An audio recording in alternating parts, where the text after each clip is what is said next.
卫生福利部指出讲，今年台湾的护理人员是有24000个欠缴，即马伫急诊要等病床，直接拢要等2-3天。意界是呼吁政府提悬健保的预算，帮护理人员来加薪水。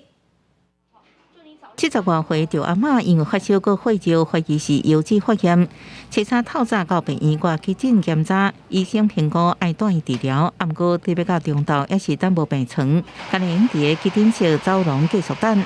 今天早上来吗？对，才弄的。有床给你吗？啊？有没有病床给你啊？不知道不知道有没有病床。哦，还要等就对了。 对啊。其实亲像安尼案例阁未少，新冠疫情过后1年以来，各大病院拢欠病床。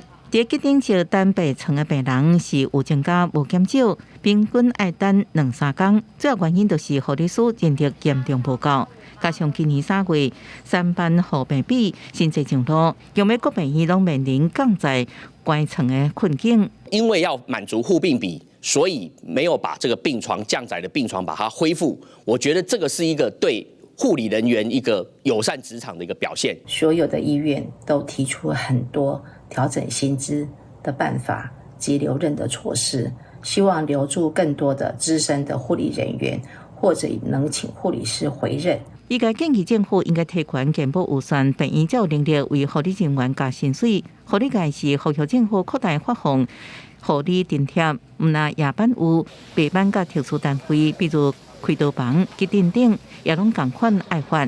希望今年6月毕业的季节，有较侪护理科系毕业生愿意投入病院，补足人力的缺口。记者综合报道。